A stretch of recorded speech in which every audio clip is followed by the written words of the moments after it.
Latest updates ఎప్పటికప్పుడు పొందడానికి big TV WhatsApp channel follow అవ్వండి. లింక్ డిస్క్రిప్షన్ లో ఉంది. రాజకీయం ఎప్పుడూ అవకాశవాదంగానే కనిపిస్తోంది. నాటి చాణక్య నీతి అయినా, దానికి ముందున్న అలనాటి ధర్మమైన రాజ్యాధికారాన్ని కాపాడుకోవడానికి ఎన్ని ఎత్తులైనా వేయమనే చెప్తున్నాయి. అందులో భాగంగానే నేటి టెంపుల్ పాలిటిక్స్ నడుస్తున్నాయా అనే సందేహం కూడా కలుగుతోంది. లేకపోతే చట్టాలు స్పష్టంగా చెప్తున్నా, ధర్మ పరిరక్షకులు హామీలు ఇస్తున్నా పదే పదే ఈ దేవాలయాల అంశం ఎందుకు రాసుకుంటుంది? ముఖ్యంగా యూపీ సీఎం యోగి దీన్ని ఎందుకింత యాగి చేస్తున్నారు? కాశీ, మధుర, శంభల్ ఇలా ఇంకెన్ని స్థలాలు ఈ లిస్టులో పెట్టాలనుకుంటున్నారు?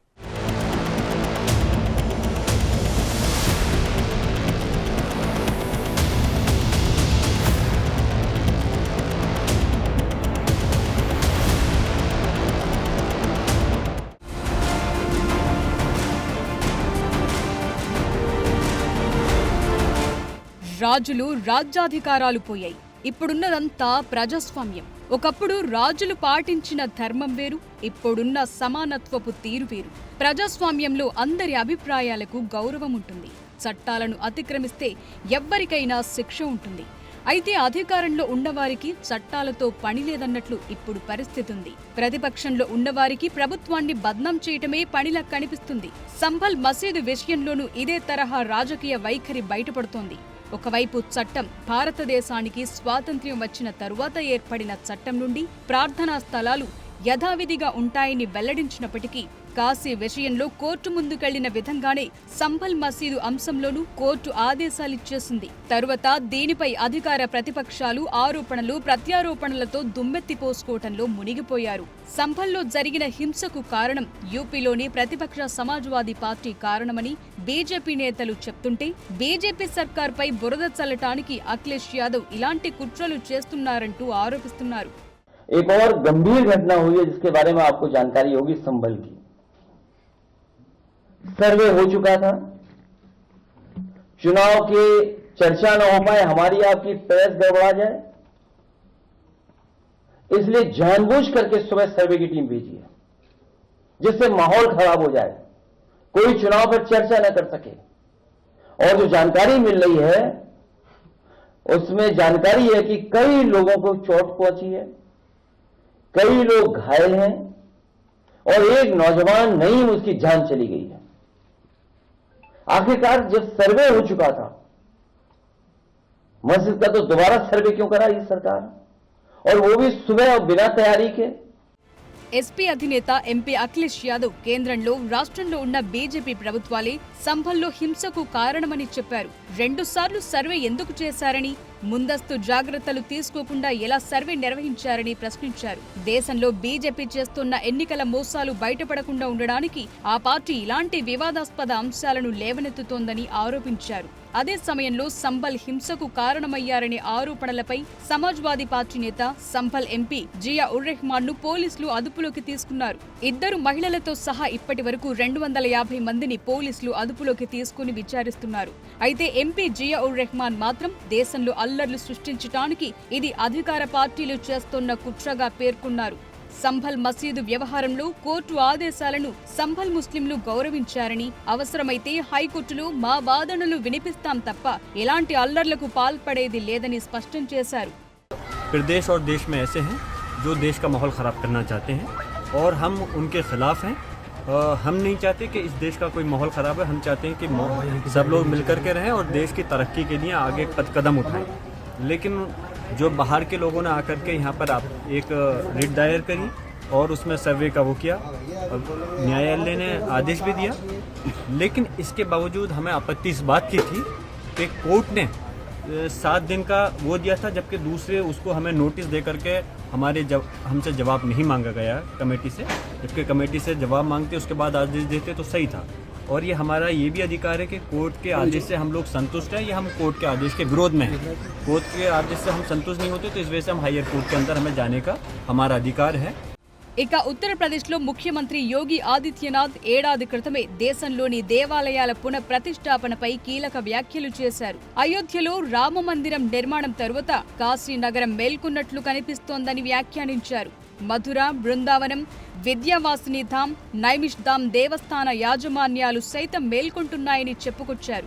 కాశీ విశ్వనాథ్ మందిర కారిడార్ను ప్రారంభించుకున్నామని, 1,00,000 మంది భక్తులు ఒకేసారి దర్శించుకునే అవకాశం లభించిందని యోగి తెలిపారు. లక్నవూలో గతేడాది బీజేపీ రాష్ట్ర కార్యనిర్వాహక సమావేశంలో యోగి ఈ వ్యాఖ్యలు చేశారు. రామమందిర నిర్మాణం తరువాత కాశీనగరం మేల్కొందని, మధుర, బృందావనం వంటి మరిన్ని తీర్థక్షేత్రాలు కూడా భవిష్యత్తులో మేల్కొంటాయని ఈ సందర్భంగా ప్రస్తావించారు. అయితే ఈ మాటలకు అర్థం ఇటీవలి కాలంలో బయటపడుతూ వస్తోంది.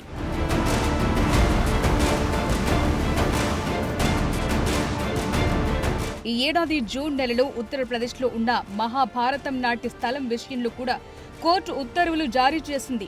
మహాభారత ఇతిహాసంలో కనిపించే లక్షగృహ ఉన్న ప్రదేశంగా హిందువులు భావిస్తున్న బంద భిగా భూమిని ఆక్రమించారని ఆరోపిస్తోన్న వ్యాజ్యంలో కోర్టు కీలక ఉత్తర్వులు వెల్లడించింది. 53 ఏళ్ల నుండి నడుస్తోన్న వ్యాజ్యంలో ముస్లిం పిటిషనర్ల వాదనలను ఫిబ్రవరి 5న కోర్టు తోసిపుచ్చింది. బాగ్పత్ జిల్లాలోని బర్నావా గ్రామంలో హిండన్, కృష్ణి నదుల సంగమానికి ఆనుకుని ఉన్న పురాతన మట్టి దిబ్బపై సూఫీ సెయింట్ బద్రుద్దీన్ షా సమాధి, శ్మశాన వాటిక ఉన్న స్థలంపై చాలా కాలంగా నడుస్తోన్న వివాదమిది. పాండవులను కాల్చివేసే ప్రణాళికలో భాగంగా దుర్యోధనుడు పాండవుల కోసం నిర్మించిన లక్షగృహ అనే రాజభవనం ఆ స్థలంలో ఉందని హిందూ పక్షం పేర్కొంది. అయితే ముస్లిం వాదనలకు సరిపోయే సాక్ష్యాధారాలు లేకపోవడంతో కోర్టు హిందువుల వాదనను సమర్థించింది.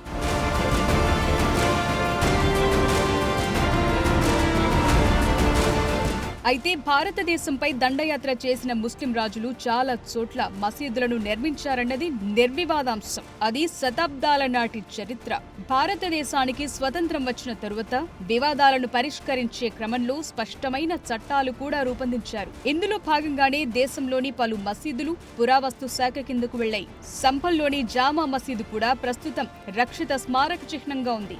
1920 డిసెంబర్ 22న పురాతన స్మారక చిహ్నాల సంరక్షణ చట్టం 1904లోని సెక్షన్ 3 సబ్సెక్షన్ 3 కింద దీన్ని పొందుపరిచారు. దీంతో ఈ మసీదు, అందులోని చిహ్నాలన్నీ జాతీయ ప్రాముఖ్యత స్మారక చిహ్నాలుగా ప్రకటించారు. అయితే ఇప్పుడు అందులో హిందువులకు కూడా పూజలు చేసుకోవటానికి అనుమతివ్వాలంటూ హిందూ వర్గాలు వాదన చేస్తున్నాయి.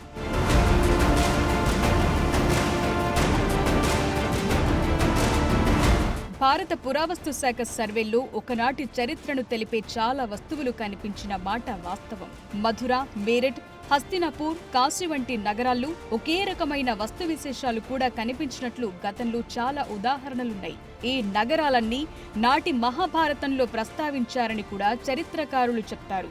దీన్ని బట్టి భారతదేశంలో చాలా ప్రాంతాల్లో నాటి అవశేషాలు కనిపిస్తాయనే విషయంలో సందేహం లేదు. కాబట్టి భవిష్యత్తులో ఎక్కడెక్కడ పురాతన నిర్మాణాలున్నాయో వాటన్నింటిపైన ఇలాంటి తీర్పులే వెలువడుతుంటే భారతదేశంలో ఇప్పుడున్న సెక్యులర్ భావనకు తూట్లు పొడిచినట్లేనని ఎంఐఎం నేత అసదుద్దీన్ ఓవైసీ వంటి ముస్లిం నేతలు వాదిస్తున్నారు.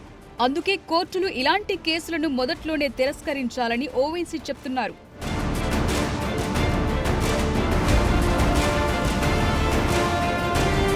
1990లో సీతారాం గోయల్ సంకలనం చేసిన Hindu temples what happen to them అనే 2 సంపుటాల పుస్తకం గురించి ఇక్కడ చెప్పుకోవాలి.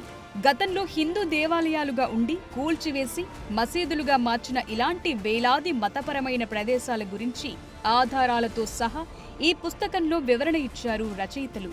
మరి వీటన్నింటినీ తిరిగి దేవాలయాలుగా మార్చమనే విజ్ఞప్తులు కోర్టులకు చేరుకుంటాయా? కాశీ, మధురలాగానే సంభల్లోని జామా మసీదు, లక్నోలోని కుతుబ్ మినార్, టైల్వాలి మసీదులపై కోర్టు కేసులు ఇంకా కొనసాగుతూనే ఉన్నాయి. అయితే వీటి విషయంలోనూ అయోధ్యలో, కాశీలో వచ్చిన తీర్పులే వస్తాయా? ఒకవేళ అలా జరిగితే వాటి పరిష్కారాల కోసం కోర్టులు ఎలాంటి తీర్పులు వెలువరిస్తాయి? ఇలాంటి ప్రశ్నలన్నింటికీ సమాధానం రావాలి. ఇక సంఘ్ పరివార్ నేతలు కూడా 3 దేవాలయాలు చాలు, మిగిలిన వాటి గురించి అడగమని చెప్పినప్పటికీ ఇప్పుడు కనిపిస్తున్న పరిణామాలు దానికి భిన్నంగా ఉండటం వెనుక అర్థమేంటి?